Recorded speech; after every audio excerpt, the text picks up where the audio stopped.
जो मूल प्रश्न है प्रेम जी कि ये जो आम जनता है, क्या आम जनता के स्मृति में ये ज्यादा ये चीजें टिकती हैं, टिक पाती हैं? जिस तरह से घटनाक्रम तेजी से बदलते हैं, नरेटिव बदलते हैं, डाइवर्जन टैक्टिक्स इस्तेमाल की जाती हैं, मोदी जी को ये और उनकी सरकार को और अमित शाह को ये खूब आता है। ऐसे में ये चीजें कितना इम्पैक्ट करती होंगी? मोदी जी की छवि क्या इससे प्रभावित हो रही होगी? जी मुकेश जी, नरेंद्र मोदी जी की डिग्री को लेकर के जो बातें चर्चा में हैं, आम जनता पर इसका असर पड़ रहा है, चर्चा हो रही है, बातचीत भी हो रही है, लेकिन सामने आ जाता है न्यायालय। चूंकि न्यायालय की आड़ में एक ऐसी स्थिति पैदा होती है जब आम जनता भ्रमित हो जाती है।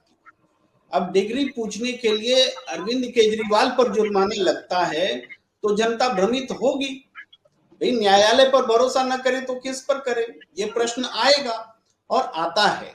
इससे पहले भी राफेल वाले मामले में भी हमने देखा कि अदालत के सामने राहुल गांधी को चाहे जिस परिस्थिति में भी गलत व्याख्या करने के कारण ही सही, लेकिन क्षमा मांगनी पड़ी। तो वो माफी जो मांगनी पड़ी तो पूरा मैसेज जो चला गया वो जनता में नरेंद्र मोदी जी को फायदा पहुंचाने वाला हुआ। तो लेकिन तब से लेकर के अब तक इतनी बातें जरूर हुई हैं कि जिस तरीके से आरटीआई का इस्तेमाल करके एक सवाल पूछना भी गुनाह हो गया है, और जिस मामले में अरविंद केजरीवाल को कतई सजा नहीं होनी चाहिए थी सवाल पूछने के लिए, वो भी अदालत में हुआ है। तो ये इन चीजों पर फैसला होने में वक्त लगेगा, और फैसला होता भी है तब तक ये विषय अप्रासंगिक हो जाते हैं। कई मामलों में ऐसा हुआ है और होता रहा है, जब फैसले आते हैं तब तक वो विषय ही अप्रासंगिक हो जाता है। लेकिन तत्काल इसका फायदा राजनीतिक रूप से नरेंद्र मोदी जी को मिलता है, चूंकि भ्रम की स्थिति पैदा करने में वो कामयाब रहे हैं। लेकिन चर्चा नहीं हो रही है या जनता समझ नहीं रही है, ऐसा नहीं है, वो समझ रही है।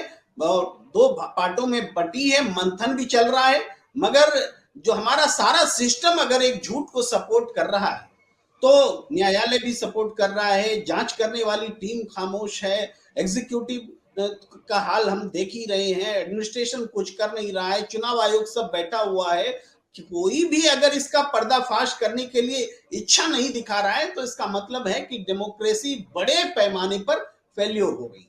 और जब बड़े पैमाने पर फेल्योर होगी डेमोक्रेसी तो जनता को रास्ता कौन दिखाएगा? अपने आप तो जनता रास्ता नहीं खोज पाती है। तो नेतृत्व दिखाने के लिए विश्वास और भरोसा जो होता है वो विपक्ष को पैदा करने में अभी वक्त लग रहा है, कामयाब नहीं हुआ है। राहुल गांधी ने जो अपने तय कोशिश की है, तो राहुल गांधी पर हमले इतने ज्यादा हो रहे हैं कि उनको आक्रमण के बजाय बचाव की मुद्रा में आना पड़ रहा है। तो ऐसी स्थिति में ये फायदा मिल रहा है नरेंद्र मोदी जी को और भारतीय जनता पार्टी को, लेकिन ऐसा नहीं है कि एक तरफा मामला है, स्थिति बदली है। ये इतना मैं कहना चाहता हूँ। जी।